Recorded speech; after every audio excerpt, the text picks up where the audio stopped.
thank you so much for watching. I am your boy Visar and I welcome you all in today's class. The finest and the easiest way to learn the concept of physics very clearly. Stay tuned with me so that I will able to clear all the doubts of yours. So let's go to our today's topic of discussion. आज का class में जो हम discuss करने वाले हैं वो बहुत ही मजेदार और इंटरेस्टिंग होने वाला है, क्योंकि अभी तक हमने जो पढ़ते आए हैं इलेक्ट्रिक फील्ड इंटेंसिटी के बारे में, वो इलेक्ट्रिक फील्ड एक्चुअली डेफिनेशन वो हम समझ चुके हैं. अभी वो जो इलेक्ट्रिक फील्ड लाइंस होते हैं उनके बारे में इस क्लास में आज हम अच्छे से डिस्कस करने वाला है. We'll briefly discuss about electric lines of force. What are the properties of the electric lines of force? What does signifies the electric field lines or electric lines of force? So in details we will discuss very briefly. Okay? So the last class we have already covered up to what? Electric field due to continuous distribution of charge. So today in this class we'll discuss about electric lines of force, और आप उसको भी बोल सकते हो कि electric field lines. सो ये जो electric lines of force, electric field lines, वो हम किस लिए पढ़ रहे हैं, उसका इंपॉर्टेंस क्या है. ओके, इलेक्ट्रिक फील्ड इंटेंसिटी जब हम पढ़ रहे थे तो उसमें और इसमें डिफरेंस क्या है, अंतर क्या है, और अगर कुछ सिमिलैरिटीज है तो रिलेशन क्या है, वो हम कैसे रिलेट करेंगे. सो मैं उसी से ही शुरू करता हूं. सो क्लास के अंत तक देखते रहिए to understand clearly electric lines of force. अगर आप चैनल पे नए हो तो चैनल को सब्सक्राइब करना मत भूलिए, ठीक है.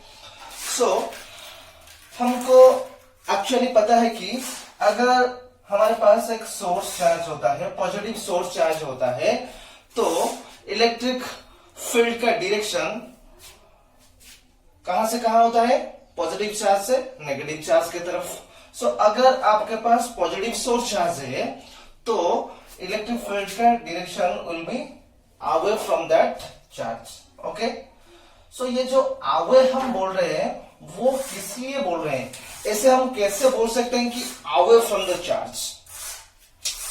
ये यहां पे जो लाइन है ना, ये जो लाइन है वो एक्चुअली इस लाइन को, ये जो चारों लाइंस है, इन चारों लाइंस को हम बोल सकते हैं कि इलेक्ट्रिक लाइंस ऑफ फोर्स. क्यों बोलेंगे हम, ये क्यों बोलेंगे, इसका इंपॉर्टेंस क्या है, कि ये जो स्ट्रेट लाइन है वो कैसे स्ट्रेट लाइन है, कर्व्ड क्यों नहीं होगा, कर्व्ड लाइन क्यों नहीं होगा, यहां से ऐसे क्यों नहीं हम बोल सकते, क्यों हम ये स्ट्रेट बोल रहे हैं. ओके, सो इस सभी का आंसर आज हम इस क्लास में बताने वाले हैं. ठीक है, आप लोगों को पता है कि इलेक्ट्रिक फील्ड के अंदर हम टेस्ट चार्ज रखते हैं, और वो जो टेस्ट चार्ज रखते हैं वो टेस्ट चार्ज हमेशा पॉजिटिव ही होता है. राइट, जो टेस्ट चार्ज हम रख रहे हैं वो हमेशा पॉजिटिव होता है, और इलेक्ट्रिक फील्ड के अंदर वो टेस्ट चार्ज पॉजिटिव क्यों होता है, और उस हिसाब से और उसके साथ इलेक्ट्रिक लाइंस ऑफ फोर्स का रिलेशन क्या है, वो हम इस क्लास में अच्छे से समझने वाले हैं. राइट, सो अगर आप यहां पे एक टेस्ट चार्ज रखोगे जो कि पॉजिटिव टेस्ट चार्ज है. ओके, सो अगर आप यहां पे पॉजिटिव टेस्ट चार्ज रखोगे, यहां पे मतलब पहले आप रख लो यहां पे शायद. ओके, सो ये सोर्स चार्ज आपका है, ये आपका टेस्ट चार्ज है. सो सोर्स चार्ज के बहुत ही नजदीक आप एक टेस्ट चार्ज को रख रहे हैं जो कि पॉजिटिव चार्ज है. राइट, सो क्या करेगा सोर्स चार्ज, उसके ऊपर फोर्स अप्लाई करेगा, उसको वो रिपेल करने की कोशिश करेगा.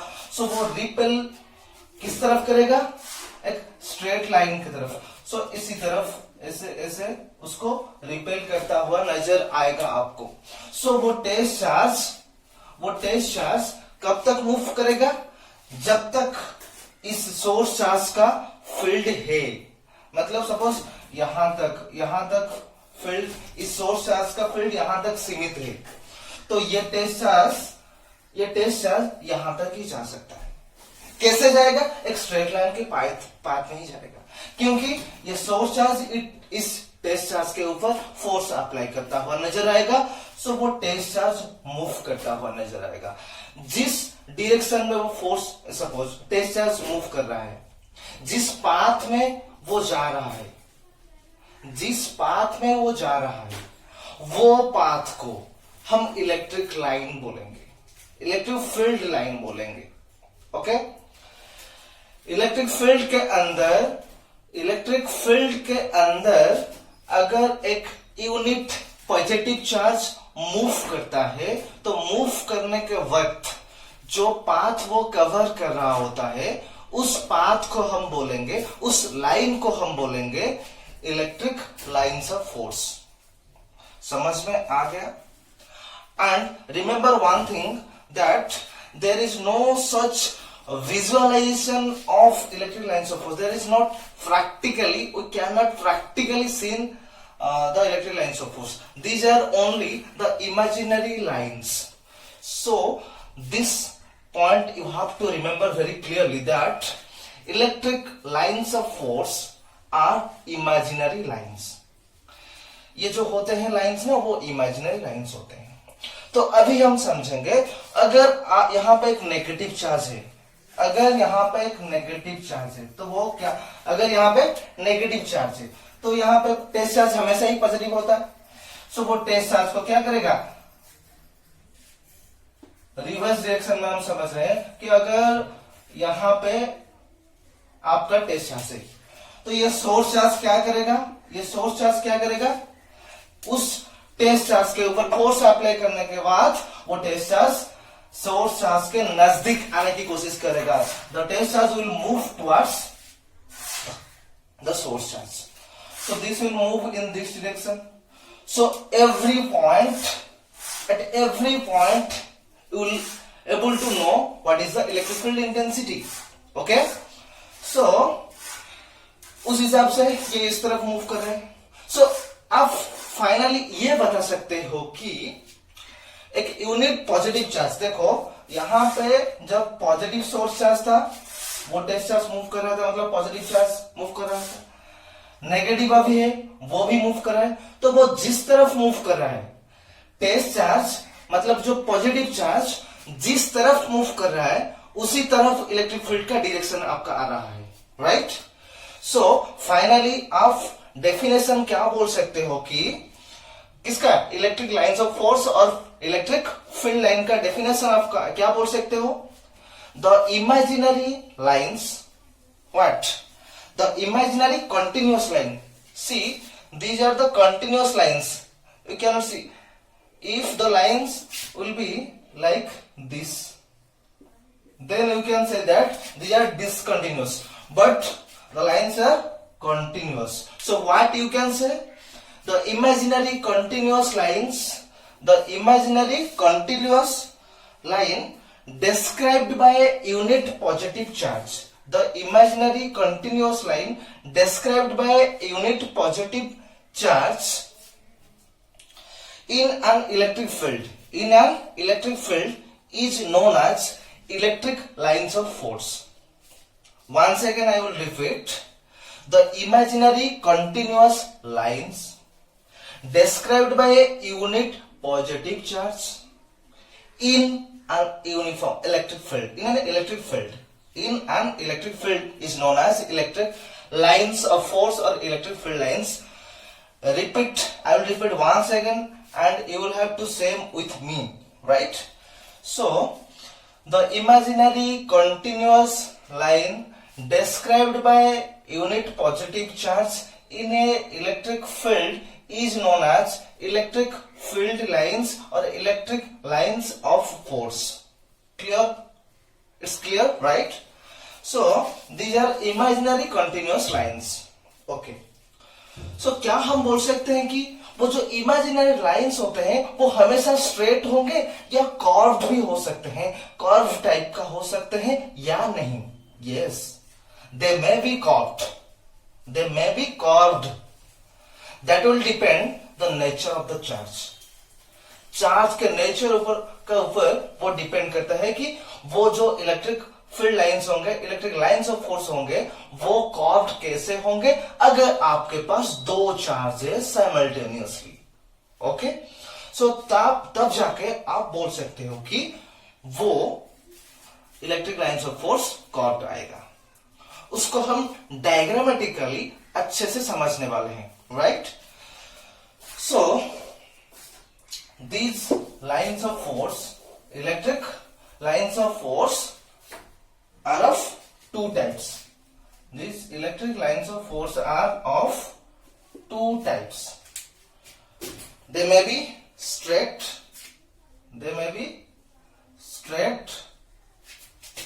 or curved. Straight हो सकते हैं, curved हो सकते हैं। Straight lines of force, straight lines of force हो सकते हैं और कर्व्ड लाइन्स ऑफ फोर्स हो सकते हैं। कब स्ट्रेट होगा, कब कर्व्ड आएगा? जब आपके पास सिंगल आइसोलेटेड चार्ज है, मतलब आपके पास ओनली एक पॉजिटिव चार्ज है, सो उसके लिए इस तरह का स्ट्रेट आएगा।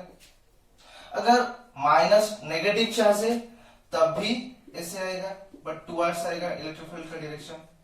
Okay, so straight lines of force कब आएगा? जब आपके पास आइसोलेटेड चार्ज होगा। फॉर आइसोलेटेड चार्ज,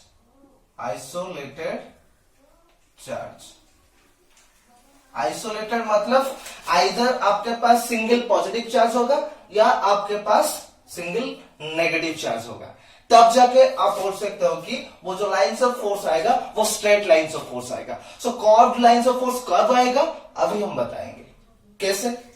मान लो कि भाई आपके पास एक पॉजिटिव चार्ज है, ओके, और एक नेगेटिव चार्ज है। वो दोनों चार्ज बहुत ही नजदीक में है, तो लाइंस ऑफ फोर्स यहां पे कैसे आएंगे? ऐसे ही आएंगे, राइट। सो अब जाके हम बोल सकते हैं कि ये जो लाइंस ऑफ फोर्स है वो कर्व्ड लाइंस ऑफ फोर्स है।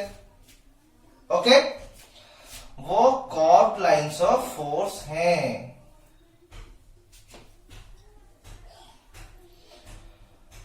ओके, आपको समझ में आ रहा है? धीरे धीरे समझ में आ रहा है, right. So in this case we can say that the electric lines of force is curved, but curved.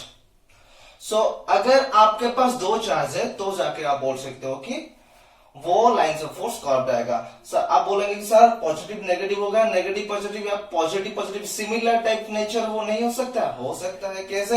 अगर आपके पास पॉजिटिव है और दूसरा भी पॉजिटिव है तो इलेक्ट्रिक लाइन्स ऑफ फोर्स कैसा आएगा? इस तरह का नहीं आएगा। ये सिर्फ डाइपोल होता है। डाइपोल मतलब इक्वल एंड ऑपोजिट चार्ज जब आपस में बहुत ही क्लोज में रहते हैं तब जाके ये टाइप का लाइन्स ऑफ फोर्स आता है। अगर दो सिमिलर चार्जेस है तो कौन सा और कैसा लाइन्स ऑफ फोर्स आएंगे? वो सिमिलर मतलब वो रिपेल करते हैं ना, सो इसलिए वो ऐसा लाइन्स ऑफ फोर्स आएगा। ओके, सो इस टाइप का लाइन्स ऑफ फोर्स आएगा अगर आपके पास वो भी कर्व है, राइट। ये क्यों कर्व आएगा, ये क्यों कर्व रहेगा वो हम प्रॉपर्टी में समझने वाले हैं, राइट। ओके, सो आपको समझ में आ गया। यहां पे फॉर आइसोलेटेड चार्ज, यहां पे क्या लिखेंगे? For two charges. अगर आपके पास दो चार्ज है तो कर्व्ड लाइन्स ऑफ फोर्स आएगा। अगर आपके पास सिंगल आइसोलेटेड चार्ज है तो वो स्ट्रेट लाइन्स ऑफ फोर्स आएगा। कंप्लीटली समझ में आ गया? Okay, electric lines of force का डेफिनेशन और two types of lines of force वो हम अच्छे से डिस्कस कर चुके हैं, राइट। सो उसके बाद हम क्या डिस्कस करने वाले हैं? उसके बाद what are the properties of the electric lines of force. So there are only 14 property. तो 14 प्रॉपर्टीज है। वो 14 प्रॉपर्टीज को आपके दिमाग में बैठा डालना है, राइट। सो अच्छे से मैं समझने वाला हूं, समझाने वाला हूं, सो प्लीज देखते रहिए, right? Okay,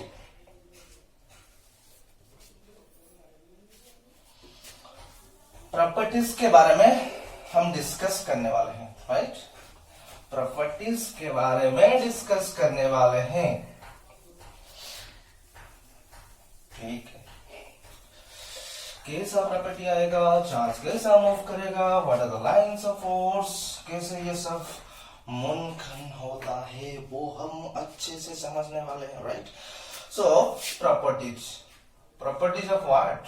properties of electric lines of force, ELF, electric lines of force. So 14 properties है। पहला वाला जो प्रॉपर्टी क्या है, वो पहला वाला प्रॉपर्टी ये है कि they start from positive charge normally and end on negative charge also normally. Normally मतलब परपेंडिकुलरली।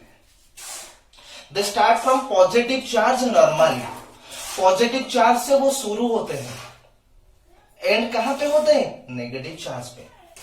सो अभी हमने ड्रॉ किए थे कि अभी भी इससे पहले भी हम बताए हैं कि इलेक्ट्रिक फील्ड का डायरेक्शन कहां से कहां तरफ होता है? पॉजिटिव चार्ज से नेगेटिव चार्ज की तरफ, right?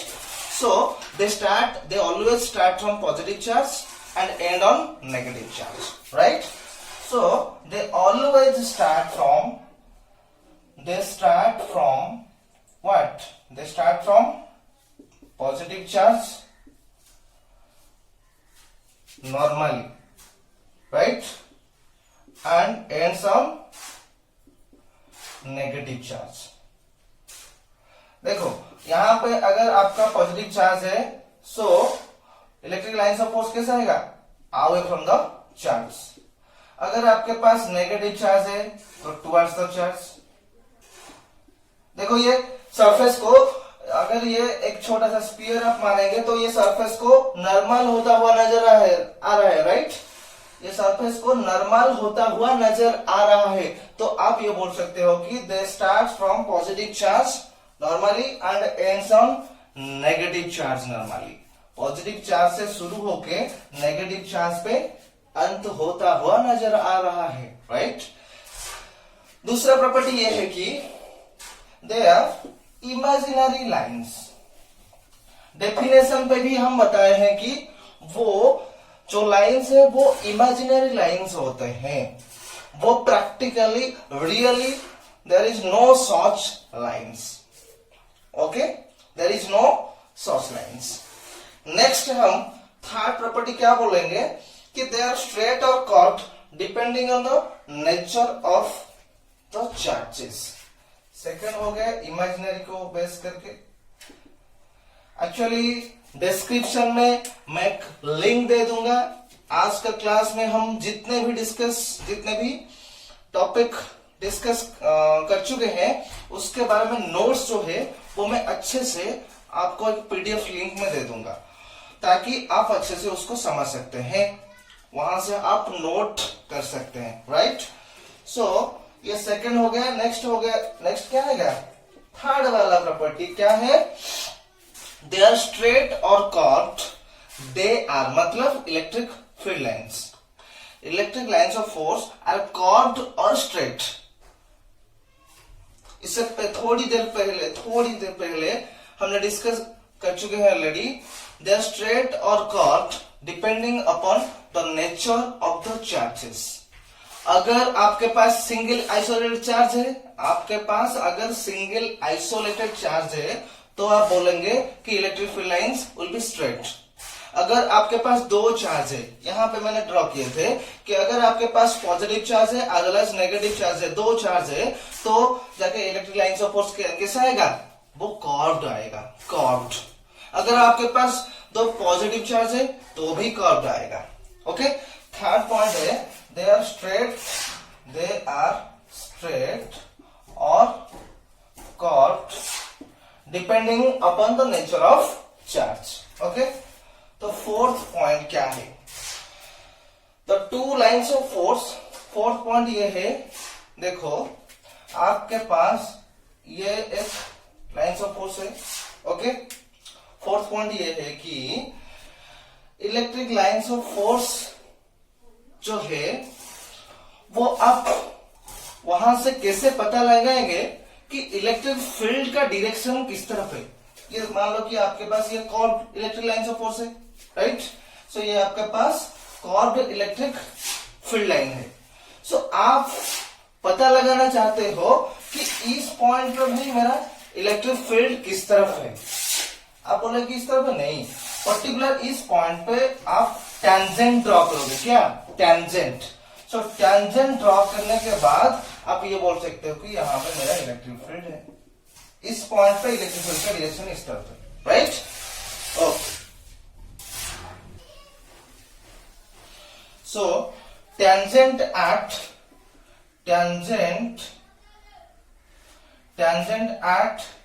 any point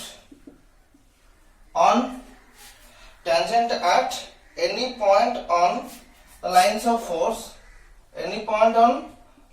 force, gives what? The direction of what? Electric field. Gives the direction of electric field. मतलब कि आप देखो टेंजेंट एट एनी पॉइंट, इस पॉइंट पे आप टेंजेंट ड्रॉ करोगे तो ये आपका आ गया इलेक्ट्रिक फील्ड का डायरेक्शन, राइट। इस पॉइंट पे आप ऐसा ड्रॉ करोगे तो इस पॉइंट पे इलेक्ट्रिक फील्ड का डायरेक्शन इसी तरफ है। सो इस पॉइंट पे आप जिस भी पॉइंट पे आप इलेक्ट्रिक फील्ड का डायरेक्शन जानना चाहते हो तो आप तुरंत ही उस पॉइंट पे टेंजेंट ड्रॉ कर लोगे। उसके बाद आपको पता चल जाएगा कि इलेक्ट्रिक फील्ड का डायरेक्शन उस पॉइंट पे किस तरफ है, राइट। सो फोर्थ पॉइंट क्या हुआ कि tangent at any point on the lines of force gives the direction of the electric field. Okay, उसके बाद हम क्या बोलेंगे, ये बात आप अच्छे से माइंड में दिमाग में रख लो। उसके बाद हम क्या बोलने वाले हैं, नेक्स्ट वाला जो पॉइंट है वो भी बहुत ही इंपॉर्टेंट पॉइंट है। वो भी काउंसिल में बार बार पूछा गया है। 1 मार्क्स में 1 मार्क क्वेश्चन आपको पूछा जा सकता है कि why two lines of force never intersect each other। दो लाइंस ऑफ फोर्स आपस में इंटरसेक्ट क्यों नहीं करेंगे, ये आपको क्वेश्चन पूछा जा सकता है। Okay, so two lines of force never intersect each other. वो इंटरसेक्ट करेंगे या नहीं वो हम अभी देखने वाले हैं। मैं बोल रहा हूं कि two lines of never intersect with each other, वो कभी भी इंटरसेक्ट नहीं करेंगे। क्यों नहीं करेंगे मैं अभी बोलूंगा कि अगर वो करते हैं तो क्या होता है। अगर दो लाइंस ऑफ फोर्स आपस में इंटरसेक्ट कर लिए, मान लो कि भाई कर लिए, वो दोनों लाइंस ऑफ फोर्स आपस में सपोज इंटरसेक्ट कर लिए तो क्या होगा, उसका परिणाम क्या होगा, वो हम इस क्लास में समझने वाले हैं। इस जो इंटरसेक्टिंग पॉइंट जो है वहां पे हम, यहाँ पे एक पॉइंट हो गया तो हमको पता है फोर्थ वाला पॉइंट क्या है, tangent at any point gives the direction of the electric field. So यहाँ पे हमने इस लाइंस ऑफ फोर्स के लिए इस तरफ टेंजेंट ड्रा करेंगे। ओके, सो इस पॉइंट पे ये वाला जो सपोज लाइंस ऑफ फोर्स 1 है, ये आपका 2 है। सो इस पॉइंट पे आपका आ गया टेंजेंट ड्रा करने से ये इलेक्ट्रिक फील्ड का डायरेक्शन आ गया। ओके, नेक्स्ट ये दूसरा लाइंस ऑफ फोर्स है। ये दूसरे लाइंस ऑफ फोर्स के लिए उसी पॉइंट पे आप टेंजेंट ड्रा करोगे तो और एक इलेक्ट्रिक फील्ड का डायरेक्शन आ जाएगा। सो उसी इंटरसेक्टिंग पॉइंट पे इलेक्ट्रिक फील्ड का 2 डायरेक्शन आ रहा है। भाई ये तो नामुमकिन है, 2 डायरेक्शन एक पॉइंट पे कैसे आएगा, वो नहीं हो सकता। सो वो दोनों इंटरसेक्ट नहीं करेंगे। अगर इंटरसेक्ट करते हैं तो 2 डायरेक्शन आ रहा है, सो इंटरसेक्ट नहीं करेंगे तो 2 डायरेक्शन नहीं आएगा, एक पॉइंट पे एक ही डायरेक्शन आएगा। सो हम कंक्लूजन यहां से ये निकल के आ रहा है कि 2 लाइंस ऑफ फोर्स कभी भी इंटरसेक्ट नहीं करेंगे। 2 lines of force never intersect with each other. If they will do so, then at the common intersecting point there will be 2 directions of electric field, which is impossible, right? ये आपको समझ में आ गया? समझ में आ गया? two lines of force never intersect each other. Two lines of force never intersect. हो गया? फिफ्थ पॉइंट क्लियर हो गया. सिक्स्थ पॉइंट हम क्या समझने वाले हैं कि आपके पास parallel and equispaced lines of force है. तो उसके बारे में आप क्या बताएंगे कि भाई मान लो कि मेरे पास इस टाइप का लाइंस ऑफ फोर्स है और दूसरे टाइप का क्या है, ऐसा है.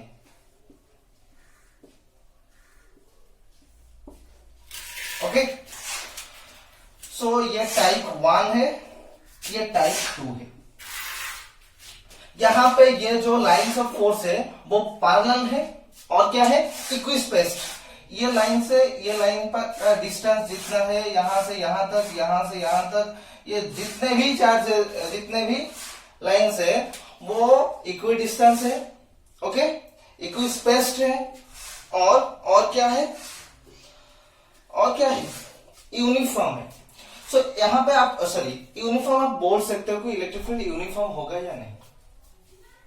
ओके, कैसे बोलोगे कि अगर पैरेलल है और इक्विस्पेस्ड है, पैरेलल है और इक्विस्पेस्ड लाइंस ऑफ फोर्स है, तो आप इस टाइप का जो लाइंस ऑफ फोर्स है और इस टाइप का जो इलेक्ट्रिक फील्ड है, आप बोलोगे कि वो यूनिफॉर्म इलेक्ट्रिक फील्ड है. यूनिफॉर्म, ये 6 पॉइंट है, uniform electric field. Parallel and equispaced lines of force indicates that the field is uniform, otherwise non-uniform. Otherwise means ये parallel नहीं है, ये टाइप 2 का जो है वो parallel नहीं है और equispaced भी नहीं है. देखो यहाँ पे जितना डिस्टेंस है यहाँ पे उतना डिस्टेंस नहीं है, equispaced नहीं है, parallel भी नहीं है. तो इस टाइप का जो फील्ड है आप उसको बोलोगे कि वो नॉन यूनिफॉर्म इलेक्ट्रिक फील्ड है. मतलब यहाँ पे आपका सपोज इलेक्ट्रिक फील्ड का इंटेंसिटी आ रहा है 5 न्यूटन पर कूलम, यहाँ पे आपका आएगा सपोज 4 न्यूटन पर कूलम. सो यूनिफॉर्म नहीं है. सो डिफरेंट पॉइंट पे इलेक्ट्रिक फील्ड इंटेंसिटी का वैल्यू डिफरेंट ही आएगा. तो हम बोलेंगे कि वो नॉन यूनिफॉर्म है, वो नॉन यूनिफॉर्म है, नॉन यूनिफॉर्म इलेक्ट्रिक फील्ड है. कंप्लीट क्लियर हो गया? आप अच्छे से समझ सकते हैं. अभी तक क्लियर हो गया, राइट? सो 6th पॉइंट हो गया. उसके बाद 7th पॉइंट हम डिस्कस करने वाले हैं. समझ में आ रहा है कि नहीं? अभी तक 6 पॉइंट्स हो गए, 6 प्रॉपर्टीज हमने डिस्कस कर चुके हैं. 7th प्रॉपर्टी क्या है? Crowded lines of force. 7th है crowded lines of force indicates that field is strong. Crowded है तो स्ट्रॉन्ग है, क्राउडेड लाइन्स ऑफ फोर्स है तो स्ट्रॉन्ग है. अगर क्राउडेड ना होकर क्या होगा, क्या होगा, डिस्टेंस होगा, मतलब यूनिफॉर्म नहीं होगा. क्राउडेड मतलब स्ट्रॉन्ग, अदरवाइज क्या होगा, अदरवाइज वो फील्ड वीक होता हुआ नजर आएगा. ओके, क्राउडेड है तो स्ट्रॉन्ग है, अदरवाइज वीक है. कैसे? देखो इस टाइप का इलेक्ट्रिक फील्ड आपका है. ओके, इस टाइप का इलेक्ट्रिक फील्ड आपके पास है, इलेक्ट्रिक फील्ड लाइन से आपके पास है. सो यहां से आप देख सकते हैं कि मैं यहां पे एक पर्टिकुलर एरिया चूज किया. इस पर्टिकुलर एरिया पे देखो, यहां पे 1 2 3 4. सो यहां पे इस एरिया पे 4 लाइंस ऑफ फोर्स इस एरिया को क्रॉस करता हुआ नजर आ रहा है. पर उस सेम एरिया यहां पे लूंगा तो सिंपल एक ही लाइंस ऑफ फोर्स आएगा. यहां पे क्राउडेड है, यहां पे क्राउडेड है. सो क्राउडेड मतलब electric field is very strong. यहां पे क्राउडेड नहीं है, so electric field is very very weak here.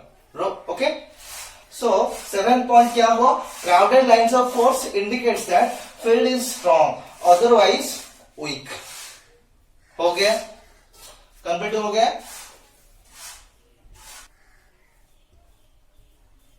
Okay, next 8th point क्या होगा? 8th point is very very important also. This may also come in council exam and this concept is also useful in entrance exams also. So 8th point क्या है? 8th point क्या होगा? The lines of force are always normal to the surface. They are always normal to the surface of the conductor. They are always normal to the surface of the conductor. वो हमेशा normal ही होते हैं surface को। क्यों normal होते हैं वो हम अच्छे से अभी समझने वाले हैं। ये मैं जो डायग्राम्स कर रहा हूं वो आप अच्छे से समझने की कोशिश कीजिए कि मान लो कि आपके पास ये पॉजिटिव चार्ज है या फिर नेगेटिव चार्ज, जो भी आप बोल सकते हो। नेगेटिव चार्ज है तो कुछ फर्क नहीं पड़ेगा, पॉजिटिव नेगेटिव जो भी आप लिख सकते हो, पॉजिटिव चार्ज है सपोज, राइट। सो अगर आपके पास ये कंडक्टर है, उसके ऊपर आपका चार्जेस है। सो यहाँ पे हम इलेक्ट्रिक लाइन ऑफ फोर्स कैसे आएगा? इस तरफ ऑलवेज इस पॉइंट पे ये सरफेस को ये नॉर्मल है, राइट, 90 डिग्री, यहाँ पे भी 90 डिग्री, यहाँ पे भी 90 डिग्री, यहाँ पे भी 90 डिग्री आपका आएगा। ओके, क्लियर हो गया? क्लियर नहीं हुआ? आप क्वेश्चन पूछेंगे कि सर हम कैसे बोल सकते हैं या कैसे मान ले कि हमेशा नॉर्मल ही होते हैं? अगर इंक्लाइंड होते हैं, इंक्लाइंड होंगे या ये सरफेस को पैरेलल होगा तो प्रॉब्लम क्या होगा? वो प्रॉब्लम हम समझने वाले हैं। कैसे? कि मान लो कि आपके पास जो इलेक्ट्रिक फील्ड लाइन, ये मैं बोलूंगा इस पॉइंट पे पैरेलल है, सरफेस को पैरेलल हुआ। पैरेलल होने से क्या होगा? इलेक्ट्रिक फील्ड, ये इलेक्ट्रिक फील्ड है। सो इलेक्ट्रिक फील्ड अगर है, उसके इलेक्ट्रिक फील्ड के अंदर जो चार्ज, अगर चार्ज है तो उसके ऊपर वो फोर्स अप्लाई करेगा। सो फोर्स अप्लाई करने से वो चार्ज मूव करेगा। सो वो चार्ज मूव करेगा किसके ऊपर? ये सरफेस के ऊपर, क्योंकि ये सरफेस को पैरेलल होता हुआ नजर आए। हम बोल रहे हैं कि अगर पैरेलल हुआ तो क्या प्रॉब्लम होगा? क्या अगर पैरेलल होता है इलेक्ट्रिक लाइंस ऑफ फोर्स और इलेक्ट्रिक फील्ड, तो वो क्या करेगा? सरफेस के ऊपर वो जितने भी चार्जेस होंगे वो चार्जेस को वो मूव करना शुरू करेगा। सो अगर ये चार्जेस मूव करेंगे, अगर चार्ज मूव करता है, हमको पता है कि अगर चार्ज मूव करता है तो करंट प्रोड्यूस करता है। सो अगर चार्ज मूव करेगा तो करंट प्रोड्यूस होगा। पर हमको ये पता है कि आपके पास सिंपल एक कंडक्टर पे आपके पास मान लो कि एक आयरन पीस है, वो आयरन पीस के ऊपर सिर्फ चार्जेस है। अब उसको किसी बैटरी या किसी मतलब अप्लायंसेस के साथ, मतलब बोर्ड के साथ कनेक्ट नहीं किए, सिंपल वो आप टेबल पे रखे हो, तो वो सिंपल टेबल पे रखने से वो क्या हो जाएगा? मतलब उसके ऊपर करंट फ्लो करेगा? नहीं, उसके ऊपर करंट फ्लो नहीं करेगा। सिंपल अब इलेक्ट्रिक फील्ड उसको अप्लाई करोगे, सो उसके ऊपर करंट फ्लो नहीं होगा। पर यहाँ पे तो दिख रहा है कि यहाँ पे दिख रहा है कि करंट फ्लो हो रहा है। अब पूछो, उसको अच्छे से समझने की कोशिश कीजिए। अगर पैरेलल हुआ, मतलब इलेक्ट्रिक फील्ड सरफेस को पैरेलल हुआ, तो यहाँ पे जो चार्ज होंगे वो चार्ज मूव करता हुआ नजर आएगा। अगर वो चार्ज मूव करेंगे तो करंट आएगा, पर प्रैक्टिकली ऐसा नहीं हो रहा है। सो पैरेलल नहीं हो सकता। नेक्स्ट पॉइंट, अगर इंक्लाइंड है, मतलब ऐसे आएगा तो थीटा करके ऐसे आएगा, तो ये इलेक्ट्रिक फील्ड का एक कंपोनेंट आ जाएगा, parallel component, right. Electric field का पैरेलल कंपोनेंट आ जाएगा और नॉर्मल कंपोनेंट आ जाएगा। सो वो इंक्लाइंड होगा तो उसका जो पैरेलल कंपोनेंट होगा उसके वजह से भी इसके ऊपर करंट फ्लो करेगा, वो भी पॉसिबल नहीं है। तो हमेशा क्या होगा कि नॉर्मल होगा। सो इलेक्ट्रिक फील्ड लाइंस हमेशा नॉर्मल ही होते हैं। किसको? ये सरफेस ऑफ द कंडक्टर को हमेशा नॉर्मल ही होते हैं। समझ में आ गया? सो 8th वाला point it's clear, right. So 8th वाला पॉइंट क्लियर हो गया। उसके बाद हम क्या बोलेंगे कि 9th वाला जो पॉइंट है, they tend to contract. They tend to contract longitudinally. They tend to contract longitudinally. So उसका मतलब क्या है? They tend to contract longitudinally, which indicates that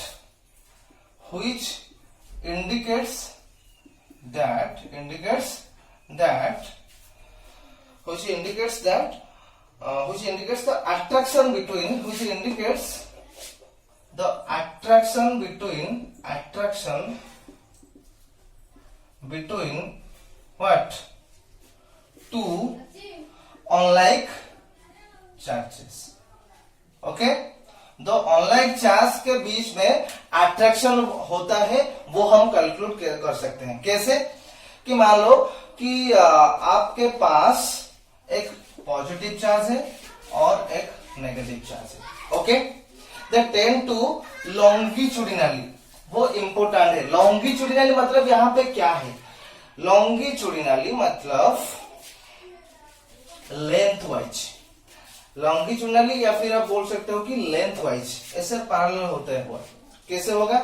कि पॉजिटिव चार्ज सेपरेट है, सपोज इससे पहले सेपरेट था, सो ऐसा आएगा लाइन्स ऑफ फोर्स, राइट? मतलब आइसोलेटेड है तो वो स्ट्रेट आएगा. ओके, वो दोनों सेपरेट थे. अभी हमने क्या किए कि वो दोनों को नजदीक ले आए. तो क्या होगा? ये जो लाइन्स ऑफ फोर्स ऐसे स्ट्रेट होता हुआ आपको नजर आ रहा था, वो कैसा होगा कि वो ये जो लाइन्स है वो आपस में अट्रैक्ट होना शुरू करेंगे. सो जिसके वजह से ये इस तरह ऐसे जैसा लगेगा. ओके, पहले ऐसा हुआ, पर जब आप वो दोनों को नजदीक लाएंगे तो वो टर्मिनेट होके ऐसा होता हुआ नजर आएगा. आपको ऐसा होता हुआ नजर आएगा. Okay, so they tend to contract. वो कंट्रैक्ट हो गए. कंट्रैक्ट मतलब वो आपस के तरफ वो जुड़ना शुरू हो गए. सो वो कैसे? लेंथ वाइज वो कंट्रैक्ट हो गए. ओके, श्रंक हो गए. So they tend to contract longitudinally. अगर कंट्रैक्ट हो रहा है तो आप वहां से बोल सकते हो कि दो अनलाइक चार्ज है तो they tend to contract always longitudinally. अगर लाइक चार्ज है तो क्या होगा? अगर लाइक चार्ज है, यहां पे पॉजिटिव है और यहां पे भी पॉजिटिव है, आइसोलेटेड होने से स्ट्रेट आ रहा है, पर जब वो दोनों आपस के तरफ आना शुरू करेंगे तो ये पॉजिटिव है, पॉजिटिव, दोनों पॉजिटिव है तो रिपेल होता हुआ नजर आएगा. तो वो जो लाइन्स ऑफ फोर्स ऐसा है, पहले ऐसा होगा, पहले ऐसा था. जब आपस के तरफ लाएंगे वो दोनों को, वो प्रेशर अप्लाई करेंगे. ये फिर पहले देखो, ये ऐसा था और ये वाला लाइन ऐसा था. ओके, जब आपस के तरफ आएंगे तो वो उसको इसके ऊपर प्रेशर अप्लाई करेगा, जैसे कि वो डिफ्लेक्ट होगा. ये भी रिपेल करके ऐसा ही आएगा. इस तरफ उस टाइप का भी आएगा. Okay, so they tend to, यहां पे आप नेक्स्ट पॉइंट ये बोल सकते हो कि they tend to exert. Contract in place of contract 10th point पे लिख सकते हो कि they tend to exert sidewise pressure. वो प्रेशर अप्लाई करेंगे. They tend to exert sidewise pressure. वो एक्चुअली ऐसे डिफ्लेक्ट होना शुरू करेगा. They tend to exert sidewise pressure, side to side pressure वो अप्लाई करेंगे. साइड टू साइड वो प्रेशर अप्लाई करेंगे. वो 10th पॉइंट क्लियर हो गए. ओके, नेक्स्ट 11 वाला पॉइंट जो है वो आप ये बोल सकते हो कि आपके पास मान लो कि यूनिट पॉजिटिव चार्ज है. क्या है? एक यूनिट पॉजिटिव चार्ज है. तो अगर आपके पास यूनिट पॉजिटिव चार्ज है तो वो पॉजिटिव चार्ज से कितने लाइन्स ऑफ फोर्स निकल के आएंगे? 11 आपके पास क्या यूनिट पॉजिटिव चार्ज है, यूनिट पॉजिटिव चार्ज है। सो यूनिट पॉजिटिव चार्ज है मतलब वहां से 1/ε0 लाइन्स ऑफ फोर्स निकल के आएंगे, 1/ε0 lines of force. SI unit आप ले रहे होंगे। एसआई सिस्टम पे इसको प्रैक्टिकल मतलब ऐसा देखा है कि एसआई सिस्टम पे 1/ε0 लाइन्स ऑफ फोर्स निकल के आ रहे हैं अगर आपके पास यूनिट पॉजिटिव चार्ज है। यूनिट पॉजिटिव चार्ज है तो 1/ε0 लाइन्स ऑफ फोर्स निकल के आएंगे। और सीजीएस में लेंगे तो कितना आएंगे, सीजीएस में 4π लाइन्स ऑफ फोर्स निकल के आएंगे। कैसे 1/ε0 कैसे 4π हो गया आपको पता है। एक्चुअली ये भी कैसा है हम नेक्स्ट क्लास में बताने वाले हैं कि गॉस लॉ एक्चुअली है, वो नेक्स्ट क्लास में हम बताएंगे। फाई इक्वल टू Q/ε0 उस हिसाब से वो 1/ε0 है वो जो लाइन्स ऑफ फोर्स। ओके, तो नेक्स्ट हम बताएंगे कि 4π कैसे हुआ। एसआई पे 1/ε0 यहां से हो गया, ठीक है। ओके, सो 4π कैसे हुआ। हमको पता है कि कूलम्ब्स लॉ का जो वैल्यूज हमने बताए थे कि 1/4πε0 अगर एसआई एयर पे है तो वो उसका सीजीएस एयर का इक्विवेलेंट क्या होगा, उसका इक्विवेलेंट आएगा 1। सीजीएस सिस्टम पे 1/4πε का वैल्यू कितना है, 1 है। तो यहां से आप ये लिख सकते हो कि 1/ε0 will be equal to 4π, will be equivalent to 4π। So ये एसआई पे है, ये सीजीएस पे। सो एसआई पे अगर 1/ε0 लाइन्स ऑफ फोर्स निकल के आ रहा है तो सीजीएस में 4π लाइन्स ऑफ फोर्स निकल के आएगा। ठीक है, ये 11 वाला पॉइंट क्लियर हो गया। ओके, नेक्स्ट हम ये बोलेंगे कि they never be closed loops, they never be closed loops. 12 point है, they never be closed what loops. वो कभी क्लोज्ड लूप फॉर्मेशन नहीं करेंगे। क्यों, क्योंकि सिंगल पॉजिटिव चार्ज है तो वो कब लूप फॉर्मेशन कर सकता है कि नहीं। दे never be closed loops like magnetic lines of force. Magnetic lines of force close loop formation करते हैं। मैग्नेटिक लाइन्स ऑफ फोर्स, वो मैग्नेटिज्म में का जो प्रॉपर्टी आएगा वहां पे आप देख सकते हो। सो पॉजिटिव चार्ज है तो सिंगल आइसोलेटेड पॉजिटिव चार्ज है तो यहां पे क्लोज लूप फॉर्मेशन हो सकता है, नहीं हो सकता। अगर आपके पास दो चार्ज है, पॉजिटिव और नेगेटिव चार्ज, तब जाके आप बोल सकते हो कि वो लूप फॉर्मेशन हो सकता है। और यहां पे नहीं होगा, सिंगल आइसोलेटेड चार्ज के लिए नहीं हो सकता, राइट। ओके, और यहाँ पे सिंगल आइसोलेटेड चार्ज भी पॉसिबल है, पर मैग्नेटिक लाइन्स ऑफ फोर्स में आपका मैग्नेटिक सिंगल मोनोपोल एग्जिस्ट नहीं कर सकता। आपका देखो यहाँ पे पॉजिटिव नेगेटिव है तो आपका लाइन्स ऑफ फोर्स ऐसे आ सकता है, राइट, ऐसे आ सकता है। पर लूप का मतलब क्या है, जहां से स्टार्ट हुआ वहां से शुरू होगा, जहां से स्टार्ट हुआ वहां से एंड होगा। यहां से स्टार्ट हुआ ऐसा आ रहा है कि वो हमेशा जा रहे हैं उसके तरफ, तो वो लूप फॉर्मेशन नहीं हो रहा है। पर मैग्नेटिक लाइन्स ऑफ फोर्स पे फॉर्मेशन होता है। कैसे, मान लो कि आपके पास ये नॉर्थ पोल है और एक साउथ पोल है। Okay, so magnetic lines of force हमेशा नॉर्थ पोल से शुरू होता है और इसके अंदर इसके तरफ आता है। तो देखो यहां से स्टार्ट हुआ तो इस तरफ आ गया। ओके, सो यहां पे लूप आप बोल सकते हो कि लूप फॉर्मेशन हो रहा है, तो इस मैग्नेटिक लाइन्स ऑफ फोर्स पे लूप फॉर्मेशन हो रहा है। पर इलेक्ट्रिक लाइन्स ऑफ फोर्स के केस में वो क्लोज्ड लूप फॉर्मेशन नहीं होता है, कभी भी नहीं हो सकता। So the never be closed loops.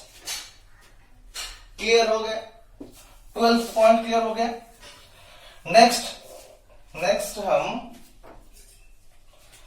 वाला पॉइंट जो 13 वाला पॉइंट है वो क्या है? 13 पॉइंट क्या है? The number of lines of force is directly proportional to the magnitude of the charge. Directly proportional to the magnitude of charge. The number of lines of force is directly proportional to the magnitude of the charge. कैसे हम बताएंगे? कि मान लो कि आपके पास एक plus Q charge है, right? So plus Q मतलब यहां से निकल के आएगा ऐसा, सपोज ऐसा है, राइट?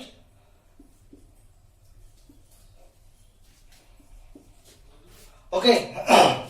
पॉजिटिव है तो वहां से आवे होगा. कितना है यहाँ पे? 1 2 3 4 5 लाइन्स ऑफ फोर्स है. अगर ये नेगेटिव हो जाएगा तो भी ये 5 लाइन्स ऑफ फोर्स होगा, पर उसका डायरेक्शन चेंज हो जाएगा. ओके. पर नंबर जितना है वो नंबर फिक्स्ड है. 1 2 3 4 5 वो 5 नंबर फिक्स्ड है, पर डायरेक्शन चेंज होता हुआ नजर आ रहा है. पर उस हिसाब से हम ये बोल सकते हैं कि वो जो नंबर है वो चार्ज के मैग्नीट्यूड के ऊपर डिपेंड करता है. ओके. सो यहां से ये फॉर्मूला आप ये लिख सकते हो कि N1 by N2 will equal to Q1 by Q2. ये एक इंपॉर्टेंट फॉर्मूला है. इस फॉर्मूले के ऊपर बेस करके हम एक प्रॉब्लम करने वाले हैं. अब अच्छे से समझ गए ना? हम एक छोटा सा प्रॉब्लम करेंगे. क्या है कि आपके पास यहाँ पे 20 कूलम का चार्ज है. ओके. सो वहां से और यहाँ पे आपको कितना चार्ज है वो आपको पूछा गया है. मालूम नहीं है वहां यहाँ पे कितना चार्ज है. ओके. लाइन्स ऑफ फोर्स यहाँ पे 1 2 3 4 5. ओके. यहां से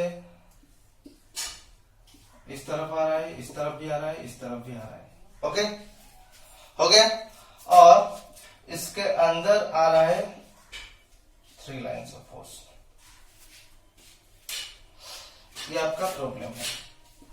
प्रॉब्लम नंबर 1 क्या है कि इस डायग्राम पे आपको पूछा गया है कि यहाँ पे जो चार्ज होगा उस चार्ज का वैल्यू कितना होगा वो हम कैलकुलेट करने वाले हैं. यहाँ पे देखो इसके तरफ जा रहा है मतलब ये नेगेटिव चार्ज जरूर है, पर उसका वैल्यू कितना आएगा वो हम इस डायग्राम से सिंपली डायग्राम से हम कैलकुलेट करेंगे. कैसे? यहाँ पे देख लो कि भाई ये सपोज आपका Q1 है और ये है आपका Q2. Q2 equal to Q हमको पता लगाना है. ठीक है. सो Q1 आपके पास है. सो Q1 से कितने number of lines of force निकल के जा रहे हैं? 1 2 3 4 5 6 7 8 9 10. सो यहां से आप ये लिख सकते हो कि N1 is 10, right? N1 is how much? 10. Q1 is how much? 20 coulomb. Okay. समझ में आ गया? सो यहां पे Q2 हमको निकालना है और N2 यहां से कितना आएगा? Q के तरफ कितने लाइन्स ऑफ फोर्स आ रहे हैं? 1 2 3 4 5 6 7 8. 8 लाइन्स ऑफ फोर्स उसके तरफ आ रहे हैं. सो N2 is 8. अगर इस वैल्यूज को इस फॉर्मूला के ऊपर हम यूज करेंगे तो क्या निकल के आएगा? Sorry, N1 by N2. Okay. So N1 is 10. So 10 divided by N2 is 8 equal to Q1 is how much? 20 divided by Q2 is Q. So यहां से आप ये लिख सकते हो कि Q will come out what? Q will be equal to 20 divided by 10 into 8. Right? So ये आपका 2 हो गया. So finally Q will come out what? 16 coulomb. Clear हो गया? सो Q आप 16 कूलम लिख सकते हो. मैग्नीट्यूड उसका आएगा Q का मैग्नीट्यूड ये आएगा. पर since the lines of force are approaching towards the charge, so we can write Q is what is the value of Q? Q is -16 coulomb. Clear हो गया? क्लियर हो गया कि नहीं? ये प्रॉब्लम आप अच्छे से समझने की कोशिश कीजिए। उसके बाद लास्ट वाला जो प्रॉपर्टी है, 14th नंबर वाला प्रॉपर्टी, वो क्या है? 14 नंबर वाला प्रॉपर्टी हम बोल रहे हैं कि अगर लाइन्स ऑफ फोर्स है तो इलेक्ट्रिक फील्ड है, अगर लाइन्स ऑफ फोर्स है तो फील्ड है, अगर फील्ड ही नहीं है तो फील्ड है तो इलेक्ट्रिक फील्ड लाइन्स है, अगर फील्ड नहीं है, एक रीजन ऑफ स्पेस पे आपका, एक रीजन पे आपका फील्ड कहीं पे नजर नहीं आ रहा है, तो वहां पे आप क्या बोल सकते हो कि इलेक्ट्रिक लाइन्स है या नहीं है। So 14th number question, sorry property ये है कि in a region of space if there is no field